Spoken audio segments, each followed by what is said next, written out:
Irmãos, amém. Você está feliz essa noite? Amém. Eu não pensei nisso, não. Aí meus irmãos ficam olhando o cara meio assim, estava mais ou menos. Falei que isso tudo representa a alegria do nosso mundo. Né? O mundo é essa alegria aí. Um dia sim, um dia não. Assim é o pecado. Assim é a vida sem Deus.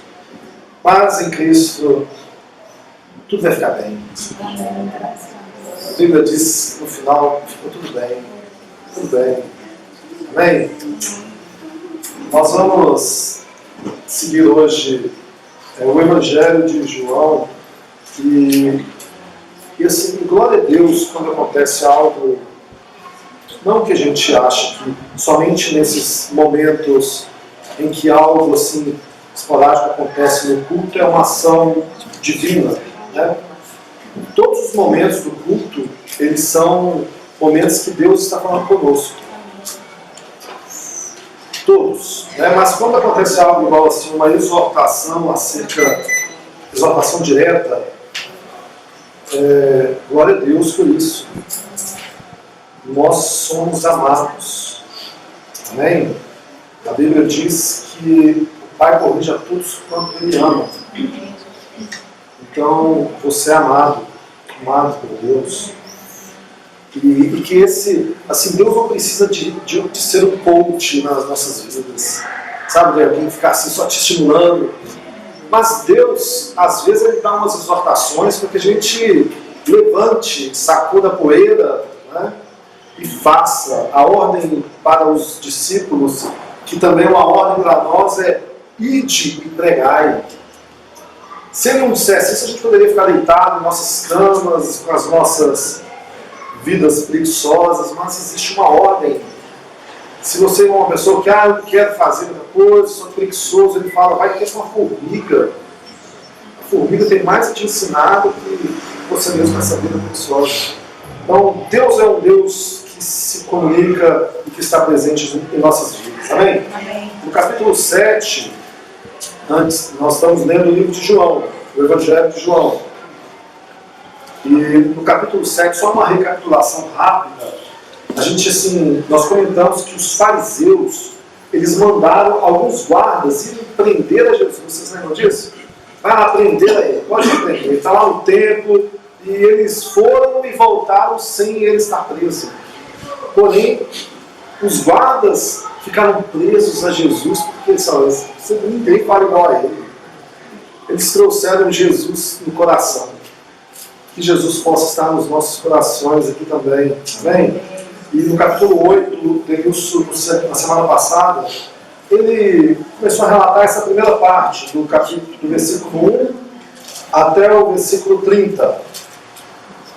E aonde ele trouxe aqui o primeiro momento, aquela mulher que foi pega em flagrante, né, em ato de adultério, e aqueles fariseus, aqueles judeus ali da época falaram assim, olha, essa é a oportunidade que nós temos. E trouxeram até Jesus, e é uma cena icônica, né, assim, porque a Bíblia diz que ele estava lá no chão, desenhando o chão, né? Não dá uma raivinha? Vocês têm uma raivinha de algumas coisas? Assim, olha que dá umas raivinhas. Não é raiva contínua. Raivinha, por que o autor, por que ninguém foi lá e viu o que ele estava escrevendo, né? O que ele estava dizendo? Relatasse para nós, é interessante, né? Aquele pastor Santa Geração, Antônio Cirilo, eu ouvi muito. Ele tem um álbum que o nome era Inocente, o nome do álbum. E era exatamente esse escrito inocente. Ele estava dizendo assim, olha, pelo contexto ele colocou, né? As pessoas trouxeram ela para condená-la e ele escrevendo lá inocente. Não é isso que a Bíblia diz, né? Mas para o contexto que ele queria transmitir com o álbum. Mas este ato, ou seja, essa situação de Jesus ter ali uma mulher presa, pega em flagrante, e a lei mandando que ela fosse apedrejada também, o homem, né? Mas trouxeram só a mulher. E Jesus usou aquela situação para expor como que vocês olham para o pecado alheio e não olham para o próprio, né? A Bíblia toda vai nos mostrar, inclusive em Mateus 7, o famoso Mateus 7, do não julgueis para... Todo mundo só conhece isso? Mas existe mais um capítulo denso depois, né? E ali Jesus continua dizendo, olha, porque com a mesma régua que você medir, você também vai ser medido. Ali Jesus também fala, antes tire, né, ou seja, a trave que está no seu olho, para tirar o cisco do olho do teu irmão. O interessante é que ali Jesus está dizendo o seguinte, olha, não é errado julgar segundo a justiça.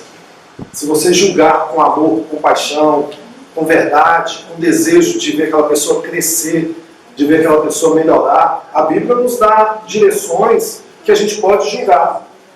Lembra uma vez que Paulo chegou em Damasco, agora não faz parte do meu esboço, mas só que eu estou lembrando, e aí Pedro estava lá com os gentios, né, mal bate-papo, né, comunhão, você viu, o cruzeiro caiu e tal, brincando. Vou ficar cutucando a mensagem dele. E Deus me deu uma igreja cheia de cruzeirense. Não deu, ele colocou. Deu a vocês. Né? E assim, e aí na hora que chegaram os judeus, aqueles que eram os discípulos, aí Pedro foi, abandonou, deixou os gentios de lado, e Paulo foi lá e o exortou na frente de todo mundo. Paulo fez o que os líderes modernos falam para não ser feito. Ou seja, nunca julgar, nunca exortar alguém, chamar a atenção de alguém na frente das outras pessoas. Não é isso que a gente aprende? Paulo não, Paulo é na frente de todos. E ele ainda fala para Timóteo fazer a mesma coisa. Olha, se você vê situações assim, chame a atenção na frente de todos. Então, assim, Jesus expôs a vida daqueles homens, mostrando, olha, aquele que não tem pecado, que atire primeira pedra. Todo mundo tem pecado. Quem é o louco para falar assim, uma vida tranquila? E é isso que ele nos trouxe aqui, e nos mostrou que Jesus ali estava se revelando como a luz do mundo, e que quem andasse em Jesus não mais estaria em trevas, mas que agora teria a luz da vida. O mundo, irmãos, o mundo é isso aí que nós estamos vendo. O mundo é cheio de situações que vai te colocar para baixo, que vai te fazer um dia sorrir e outro dia chorar. Nós estamos aqui hoje felizes, né? Amanhã você vai no médico e o médico te dá uma notícia que acaba com sua felicidade. E aí não tem para onde correr. Nós temos aqui este mundo mal. Se você está andando em Cristo, tenha certeza que você estará de mãos dadas com Ele, mesmo se a notícia do médico for ruim. Porque nós vamos ter aflições nesse mundo. E a questão não é a notícia ruim do médico, não é o banco te ligando, te cobrando, não é as coisas que acontecem no dia a dia, não é o marido que te decepciona, a esposa que te decepciona, o filho. Nós vivemos em um mundo mal, você decepciona alguém, eu decepciono, nós todos decepcionamos uns aos outros. E nós, como a Bíblia diz, nós estamos mortos em delitos e pecados. Mas uma vez que a gente foi chamado de Cristo, agora nós estamos vivendo uma experiência de nova vida. Amém? Mas a raiz ainda está em nós, a raiz do velho homem. E é por isso que nós vamos experimentar coisas ruins. Antes de concluir, né, ou seja, estou só trazendo aqui um resumo. Jesus se revelou como eu sou daqueles homens. Ele se revelou como uma divindade. E falou claramente, olha, se vocês não creem em mim, vocês vão morrer em vossos pecados. Nós estamos aqui, eu falo desde o início, João 20:31, é o motivo pelo qual nós estamos pregando o Evangelho, pregando o livro de João, para que nós creiamos que Jesus é o Filho de Deus. Amém? Claramente assim. E agora nós vamos dar continuidade a esses versículos finais do capítulo 8. Então você pode abrir sua Bíblia aí no Evangelho de João, capítulo 8, e deixar aberto. Vamos lá no versículo 58. penúltimo, do capítulo 8. Alguém lê para mim o 58 e alguém lê em voz alta também o 59. Eu afirmo a vocês que isto é verdade. Antes de Abraão nascer, eu sou, respondeu Jesus. Então pegaram as pedras para atirar nele, mas Jesus se ocultou e saiu do templo. Amém? Nós vamos usar como base esses dois versículos, mas nós vamos fazer uma caminhada até chegar neles. O fato é que só toma pedrada árvore que dá fruto, né? Você tem dado frutos, irmãos? Frutos dignos de arrependimento, para você mesmo olhar assim e falar assim: olha, eu tenho vivido uma vida de quebrantamento, de perdão, de paz, de misericórdia. Isso são frutos de arrependimento, sabe? Olhar para você mesmo, fazer uma análise: olha, eu não sou mais como aquele velho homem. Tem até uma música que fala assim, né? Eu ainda não sou o que eu posso ser, mas eu não sou também quem eu era. Mas a gente tem que olhar para nós e pensar o seguinte: como eu era antes de Jesus? Ou como eu era quando eu vivi uma vida só de religião? Porque tem muita gente que aprendeu a viver religiosamente e acha assim: isso é a vida, né, de Deus. Isso não é. A gente sabe que, na verdade, ter relacionamento com Deus é que faz a diferença de a gente olhar para como nós estamos hoje e como nós éramos antes. De fato, assim, olhe para você mesmo. Se você teve um encontro com Jesus, a sua vida tem que ter sido mudada. A sua história tem que ter sido mudada. É impossível encontrar Jesus e continuar da mesma forma. Você tem que ter frutos dignos de arrependimento. E Jesus, novamente, ele se revelou aqui para aqueles judeus que estavam ali e deixou claro: antes que Abraão existisse, eu sou. E o eu sou aqui é aquele semelhante ao eu sou que foi dito no domingo passado, ao mesmo eu sou de Gênesis 22, o eu sou. Amém? E nós vamos voltar um pouco. Eu quero chegar nessa passagem. Eu quero lá no versículo 31 em diante. O versículo 32, por exemplo, é muito conhecido.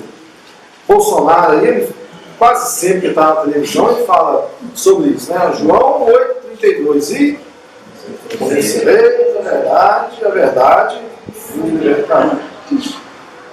No final deste sermão, eu vou tentar fazer a aplicação nesses versículos. No 32, o 33 e o 36. Mas eu vou tentar fazer aqui uma caminhada rápida no livro.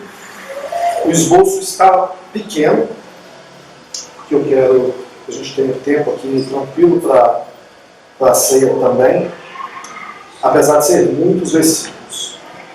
Mas, como a gente já viu e foi dito no domingo passado, Jesus revelando como este eu sou uma divindade, uma coisa que ficou claro para aquelas pessoas é que ele podia livrá-las da escravidão do pecado.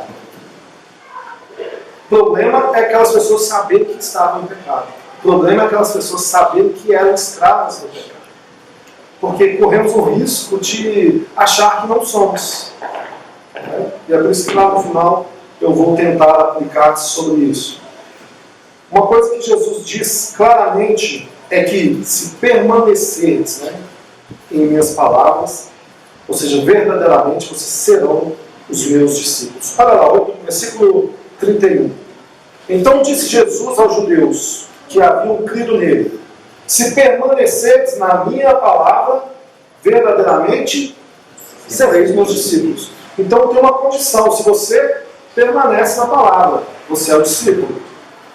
Não tem como simplesmente você ouvir a palavra e agora já sou um discípulo. Não, ele está dizendo, se você permanecer na palavra. Tem uma condição explícita e dada por Jesus. E aí ele diz, quando você permanece na palavra, e existe salmos, né? Se eu não me engano, no Salmo 119, que é um salmo, o maior salmo da Bíblia, né? Ele é composto de trechos que falam sobre o servo amar a palavra de Deus. E tem um dos salmos que é muito conhecido, guardei a tua palavra no meu coração. Para quê? Para não pecar contra ti. E às vezes a gente fala assim, quem está guardando a palavra? Quando você está diante do pecado, você busca a palavra e pensar assim, Deus, neste momento, está sendo honrado, exaltado, ou simplesmente a palavra não está guardada no seu coração. A gente deve olhar para essa questão. Jesus deixou claro, se permanecerdes na minha palavra, vocês serão meus discípulos. E aí que vem o famoso versículo, e conhecereis a verdade porque você permaneceu na palavra, você conheceu a verdade. E essa verdade que vai fazer com que você seja liberto. Amém? Agora, aqueles judeus, fariseus, aqueles religiosos da época, eles se viam precisando conhecer a palavra? Eles se viam numa necessidade de ser libertos? Não. É por isso que o discurso todo, aqui nós vamos caminhar sobre ele e eu vou tentar voltar nele no final. Olha o que eles dizem no versículo 33. Eles lhe responderam, eles quem? Aqueles judeus, aqueles fariseus, aquelas pessoas que estavam ali. Somos descendência de Abraão e jamais fomos escravos de ninguém. Como pode tu afirmar que seremos libertos? Não é interessante? Eles viviam no templo, eles sacrificavam, eles vestiam as vestes sacerdotais, eles conheciam a Torá, eles conheciam a lei, eles conheciam os profetas. E agora chega Jesus e fala assim, olha, se a minha palavra permanecer em vocês, aí sim vocês serão libertos. Caso contrário, não. E eles começam a perguntar assim, não, mas como assim? Nós somos descendentes de Abraão, nós somos puro sangue, nós temos o pedigree da fé. Hoje nós falamos aqui que nós somos filhos de quem? De Abraão, não é? Ou vocês não creem isso? Não? Misericórdia. Escola dele, Deus.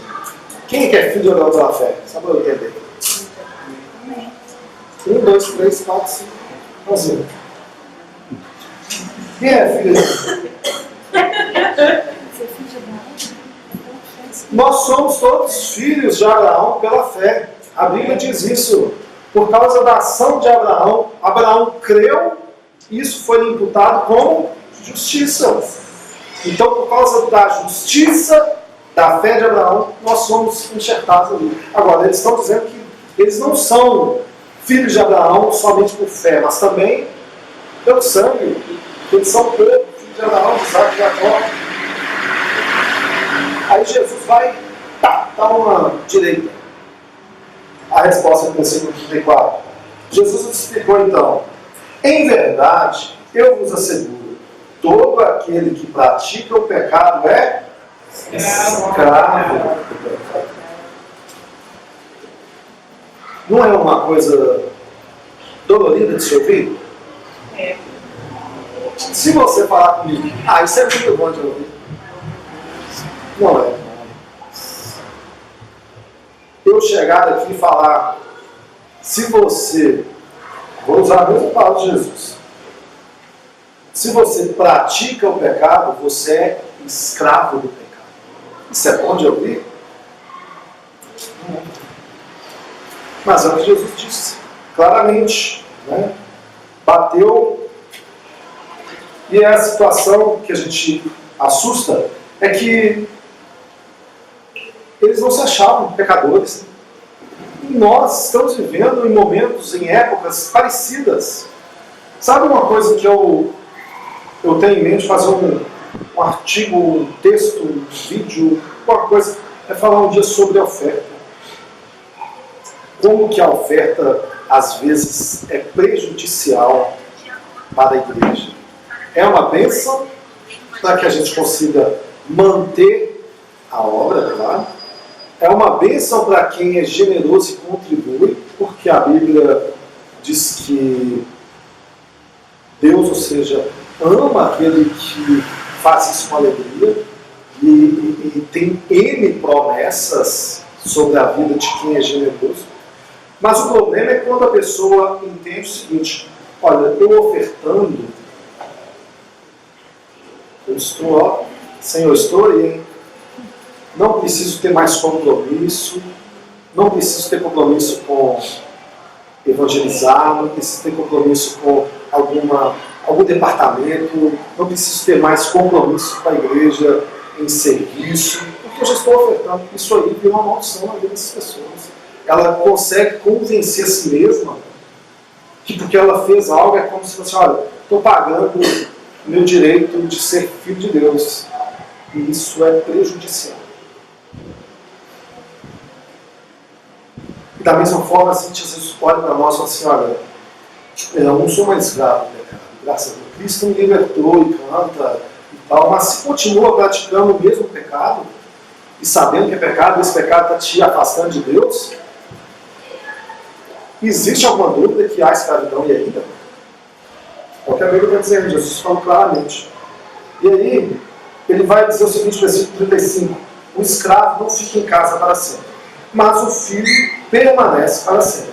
Assim sendo, se o filho vos libertar, sereis verdadeiramente livres. Glória a Deus. Então, se o filho vos libertar, seremos verdadeiramente livres. É o que nos faz lembrar, por exemplo, de Moisés. Moisés era um tipo de Cristo. Amém? A Bíblia é cheia de tipos. Antes da chegada de Jesus, vieram vários que eram assim, uma sombra do que Cristo era, do que Cristo iria fazer. E Moisés, ele foi chamado, né, aos seus 80 anos, para libertar o povo, filhos de Abraão, Isaac e Jacó, que estavam escravizados aonde? No Egito. E nós sabemos que a Bíblia nos traz a seguinte comparação, ou ilustração: o Egito é o mundo. Escravos no Egito são escravos do mundo, ou seja, escravos do pecado. Então foi necessário vir um libertador. O libertador um dia chegou assim, Moisés estava lá no monte, andando, e falou assim: quer saber? Eu vou lá livrar o meu povo. Digo, meu povo não. Eu vou lá livrar o povo de Deus que está escravo no Egito. Moisés fez isso por iniciativa própria? Não. Ele estava lá e de repente ele viu uma sarça pegando fogo, mas que não se consumia. Ele ficou maravilhado. E aí uma voz veio no meio e falou assim: olha, Moisés, eu sou o que sou. Estou te enviando para libertar o meu povo. Vai lá e diga para a obra libertar o meu povo. E aí, nesse caso, Deus mudar o problema. Eu não sei falar, eu sou pequeno. E aí Deus fala com ele: olha, você vai chegar diante do faraó e vai falar que eu sou, te enviou. O mesmo eu sou. E se Deus não tivesse chamado Moisés para ir levar essa mensagem até faraó e libertar o povo que estava escravizado, provavelmente aquela nação, aquele povo estava escravo até hoje, não escravo, porque já tinha acabado essa escravidão talvez, mas estariam exterminados. Então foi necessário Deus agir enviando o libertador. Da mesma forma, agora o Filho de Deus está ali diante dos olhos deles. E ele está aqui diante dos seus olhos, e não sou eu. É a mensagem. A mensagem que ele deixou: olha, se o Filho vos libertar, verdadeiramente vocês serão libertos. Da mesma forma que foi necessário Deus agir através de Moisés, agora Jesus está ali diante deles e diz: olha, eu sou filho, eu estive para sempre com o Pai, eu o conheço. Eu estarei para sempre com ele, será o escravo não. Quando a gente olha para a Bíblia desse jeito, você entende que tudo nas Escrituras é sobre o Filho de Deus. É tudo sobre Jesus. Olha, em Josué, por exemplo, ele era o libertador. Se você ler Neemias, Jesus está ali como restaurador. Os Salmos, ele está ali como o nosso pastor. Em Cantares, como o amado das nossas almas. Em Daniel, ele é o quarto homem da fornalha. Enfim, toda a Escritura é sobre Jesus Cristo. E é sobre este Jesus que nós estamos falando aqui para vocês, para que nós entendamos que, olha, se nós temos um problema de pecado, de escravidão, de morte, existe uma solução. E Jesus é essa solução apresentada para cada um de nós hoje, no tempo presente hoje. Glória a Deus por isso. Olha o versículo 38, 37 em diante. Ele diz assim: eu sei que sois a descendência de Abraão. Jesus é o Senhor da paciência, porque eu lendo eu fico sem paciência. Procurais matar-me. Isso é pesado, hein? Grava sobre isso, matar-me nessa hora.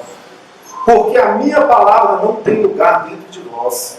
E é isso que acontece, quando a gente condena o pecado, igual Jesus condenou aqui, ele vai falar, olha, quando isso acontece, as pessoas querem matar, porque a palavra não consegue entrar, o pecado e começa a guerrear, senão isso é mais importante do que Deus. Versículo 38, eu falo do que tenho visto com meu Pai, e vós fazei o que ouviste do vosso Pai.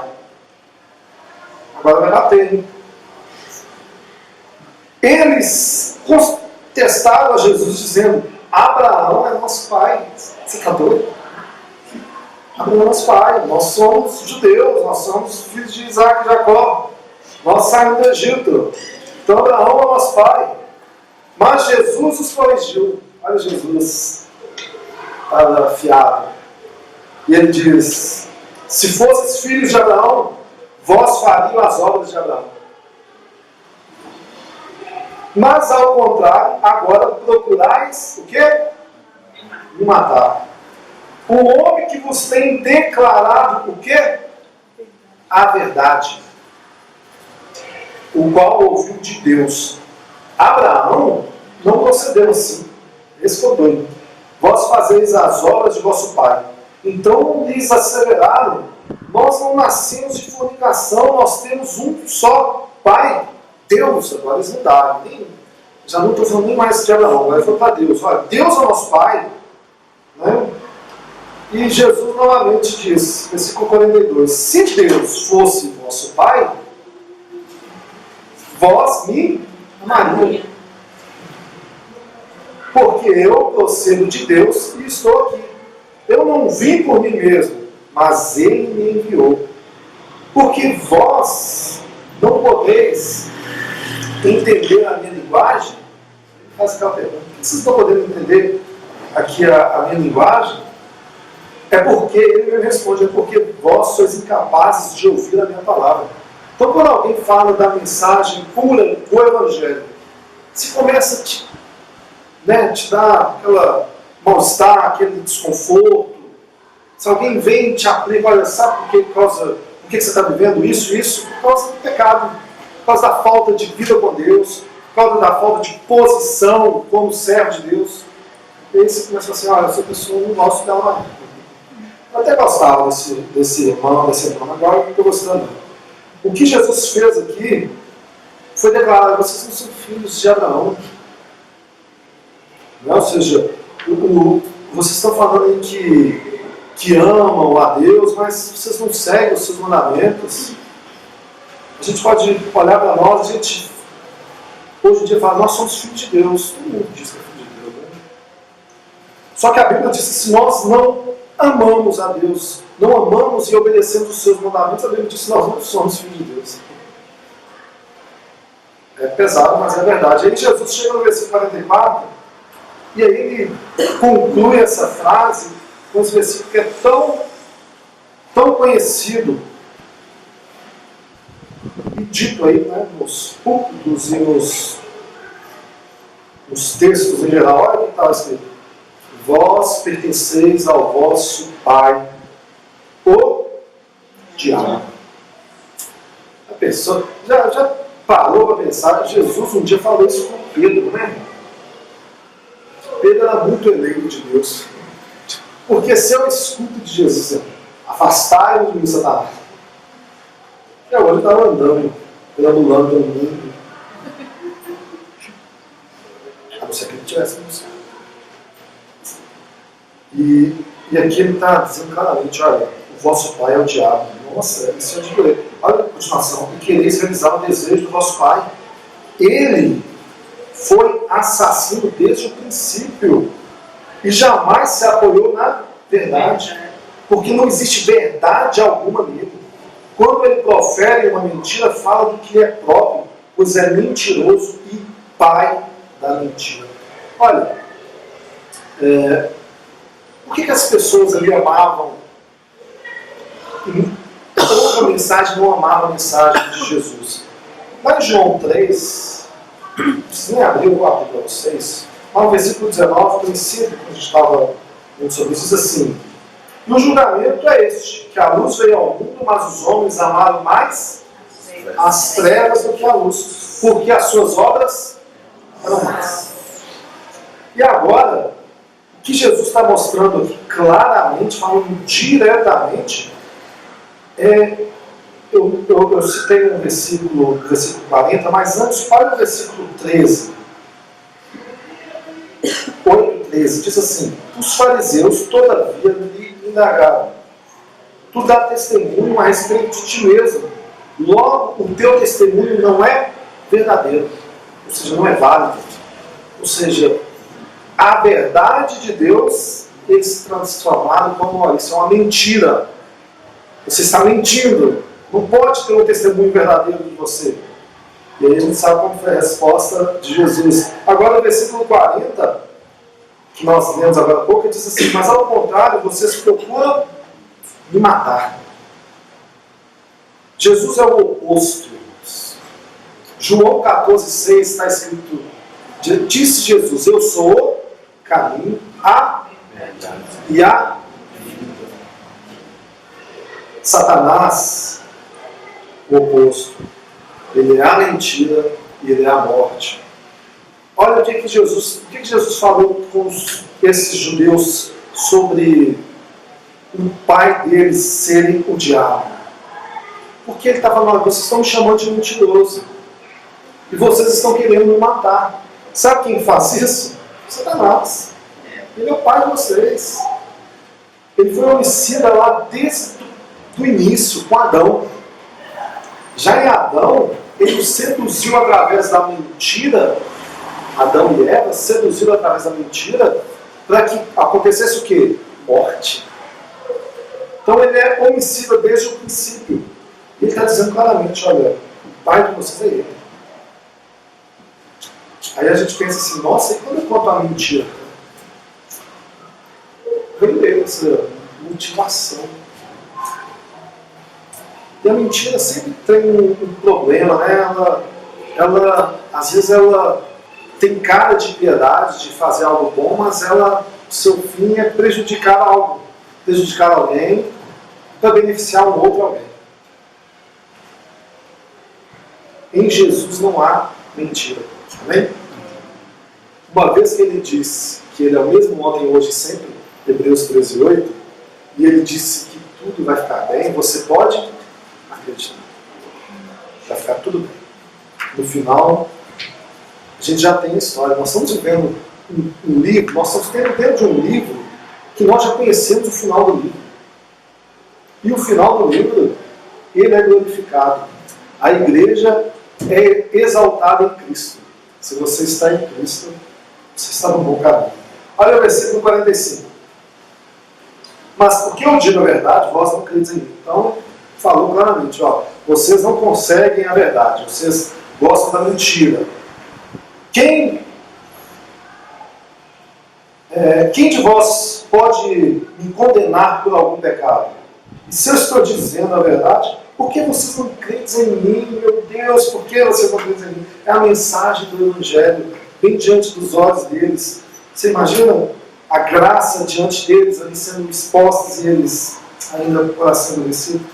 Aquele que é de Deus ouve as palavras de Deus. Entretanto, vós não ouvis, porque não sois de Deus. Então, que vocês aqui hoje possam estar ouvindo a mensagem de Deus, a voz de Deus, e crendo que é a mensagem de Deus.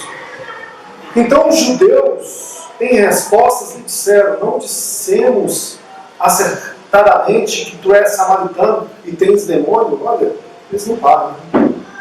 Replicou Jesus: eu não tenho demônio, ao contrário, eu honro a meu Pai e vós me desonrais. E além do mais, eu não estou buscando minha própria glória. Existe um que busca por mim e a tudo julga. Em verdade, vos asseguro, se alguém obedecer a minha palavra, jamais experimentará a morte. Amém? Aí você fala assim: mas tem um monte de morrendo? A gente poderia falar mais sobre a segunda morte, né? Apesar de ter promessa para alguns não conhecer a morte. Se Jesus voltar agora, será como um piscar de olhos. Nós sabemos para sempre. Ao ouvirem isso, versículo 52, exclamaram os judeus: agora estamos certos de que tem demônio.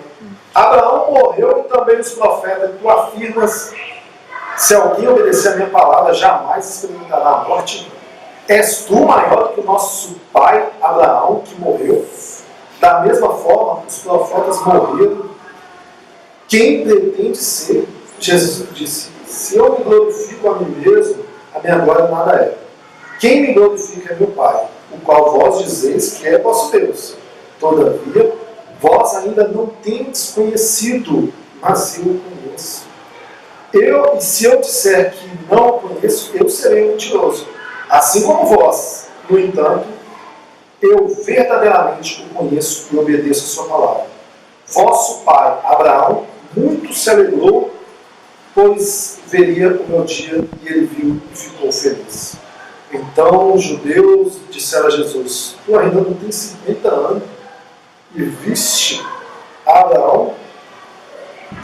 E aí nós chegamos no versículo 58, 59, mas antes de eu concluir essa parte aqui, pelo menos esse trecho que foi lido, Abraão foi salvo pela chegada de Cristo com uma perspectiva limitada, diferente do que nós temos aqui. Nós conhecemos todo o Evangelho já foi revelado para nós.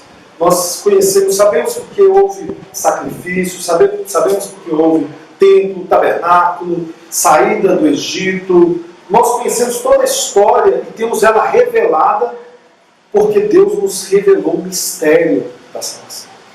E o mistério apontava para Jesus. Amém? Apontava para Ele como nosso Senhor, como nosso Salvador. Agora, como Jesus estava tratando aqui de uma obra substitutiva, né? Seria a palavra, onde Ele estaria substituindo, ou seja, no lugar dos outros, talvez seja uma alusão, quando está citando aqui Abraão, aquele momento em que Abraão leva seu filho no monte. Já leu sobre isso? Gênesis 22. Deus fala com Abraão assim: olha, Abraão, eu quero o seu filho, teu único filho, Isaque. Quero que tu sacrifique. E aí ele sobe no monte com o filho, e no momento em que ele vai sacrificar o seu filho Isaque, Deus provê para ele um cordeiro. Ou seja, e ali ele chamou aquele monte com Deus, né? Yahvé, Jiré, que é Deus proverá para si um cordeiro, diferente do que talvez você já tenha vivido, que Deus vai prover para você riquezas e glórias, né? Jeová Jiré, Deus vai providenciar para você um cordeiro. E providenciou o cordeiro, Salvador. Não que você vai adquirir o dom de riquezas. Não que no final do ano você tenha que fazer alguma campanha X para que o seu novo ano seja cheio de dinheiro. Não é isso, assim, nunca foi sobre isso. Está falando sobre o poder de Deus. E ali, Abraão, que foi o autor, né, dessa justiça de Deus pela fé, ele viu o poder sendo providenciado. Deus proveu para ele e veio salvar o seu filho. anos depois, Deus daria o seu filho no lugar realmente. Era uma história assim contada. Só que eles ainda olhavam para Jesus como o filho do carpinteiro. Aquele que nasceu em Belém, em Nazaré, né? Um carpinteiro humilde e pobre. Um homem que não tem 50 anos de idade. Né? Só que Jesus está mostrando para ele, olha, antes de Abraão, eu sou. Versículo 58 diz, foi o que nós lemos no início, antes que Abraão existisse, eu sou. Amém, irmãos? Antes eu sou. Ele chamou a existência de todas as coisas, tudo é mantido por meio dele. Até o inimigo da fé cristã, sabe aqueles que ficam zombando de Cristo, debocham, né? Quem dá fôlego para essas pessoas é Cristo. De forma que você acha que ele é afligido, ele fica, está triste, ele é alegria, ele mesmo. Nós sim ficamos chateados. Nós sim olhamos com raiva. Mas quem mantém essas pessoas vivas é Cristo. Ele é o autor e consumador de todas as coisas. Ele não fica tocado, ferido, sentido. É a mesma coisa você achar que uma pulga vai estar incomodando o leão. Não sei se seria melhor dizer pulga pode coçar. Mas deu para entender o tamanho. Abraão foi criado. Jesus diz algo contrário. Ele fala assim, eu existo. Jesus não foi criado. Ele existe desde sempre.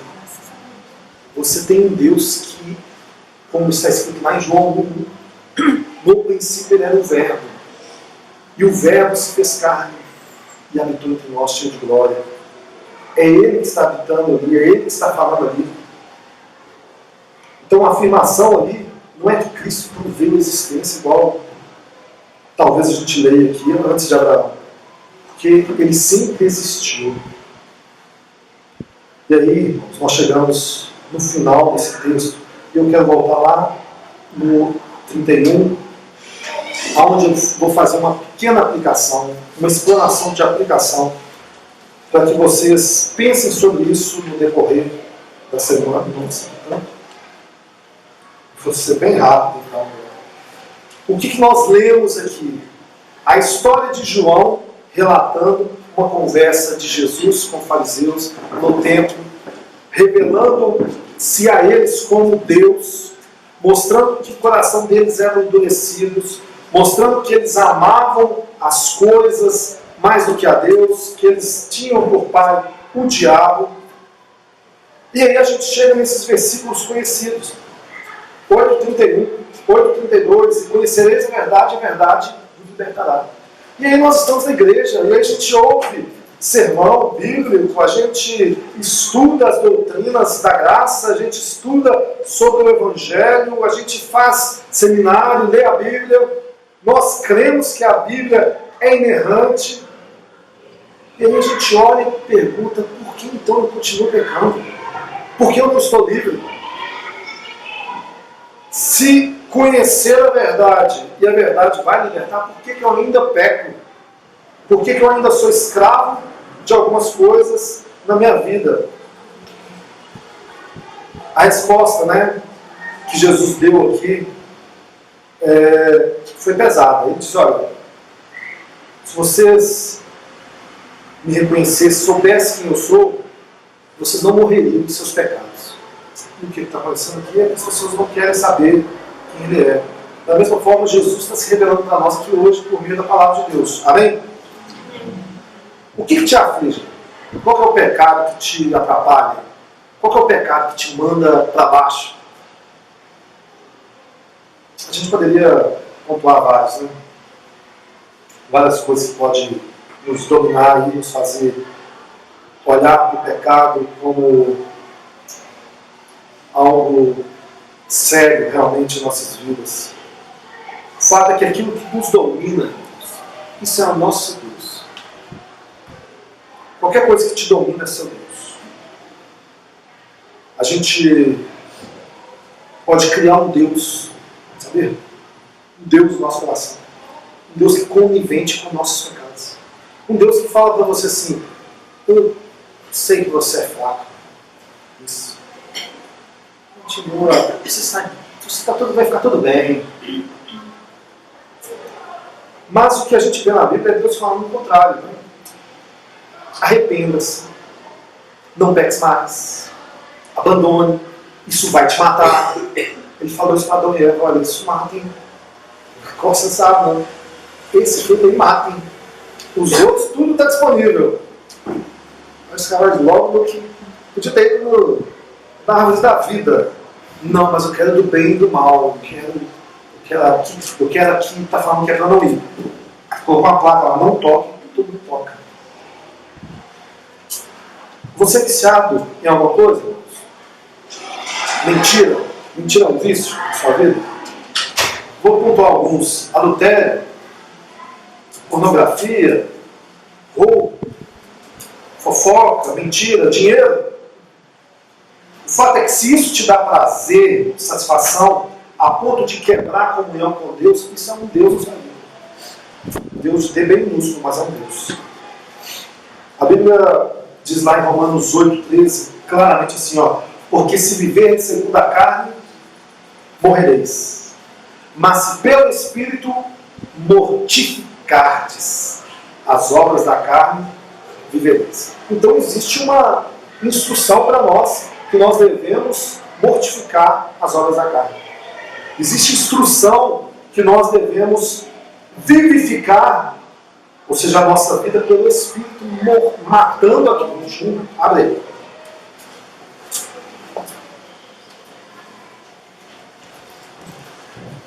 Terminando. Olha só, Gálatas capítulo 5, versículo 19. Eu vou ler por causa do tempo, mas vocês podem marcar ele depois. Porque as obras da carne são manifestas, as quais são adultério, fornicação, impureza, lascívia, idolatria, feitiçaria, inimizade, porfia, mulações, iras, pelejas, dissensões, heresias, invejas, homicídios, bebedices, glutonaria e coisas semelhantes a estas, acerca das quais vos declaro, como já antes vos disse, que os que cometem tais coisas não... Vou dar exemplo de um ponto aqui desses aqui para nós. Dinheiro. A gente não abre mão do dinheiro. O dinheiro se tornou, meu Deus, desde o tempo bíblico. Por causa do dinheiro, se faltar o dinheiro, a gente fica ansioso, depressivo, nervoso, estressado.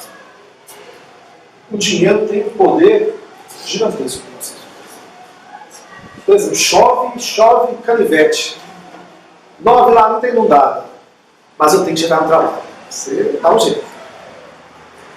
Seja na balsa, a gente tem que chegar no trabalho. Por causa do quê? Ah não, trabalho na brecha, trabalho é isso, não é necessário. Não, por causa do dinheiro. Se o seu chefe falar assim: olha, eu queria que você trabalhasse para mim aqui, mas só para trabalhar mesmo, porque o trabalho não obrece o homem. Você elege, né? E você não vai ficar. A gente aguenta cliente chato, chefe chato, amigo chato, gente chata. Nós somos chatos, tudo por causa do dinheiro. Dinheiro é um Deus. A gente fala assim para os nossos filhos: ó, você tem que estudar, tem que ir para a escola, você tem que formar para ganhar dinheiro. Você tem que ganhar dinheiro. Quando você crescer, você tem que ganhar dinheiro. Então, vai trabalhar, vai estudar. Ou seja, o filho acordou passando mais ou menos mal assim. Não dá para aguentar, vai para a escola. E aí a gente olha, por exemplo, assim: então, mais ou menos, nossa, eu já estou muito bem, não. Escola bíblica, nada, para ficar em casa. A gente troca fácil. A gente fica 8 horas ou 10 horas no emprego e se mata ali e tal. E a gente chega em casa e se a gente está com plano de mudar de melhorar, para ganhar mais dinheiro, a gente continua estudando à tarde, na escola, na faculdade, ou em casa mesmo, fazer a vida. E a gente fala assim, você tem ânimo de ler a palavra de Deus, de buscar a Deus, de querer conhecer um pouco mais de Deus através da leitura bíblica?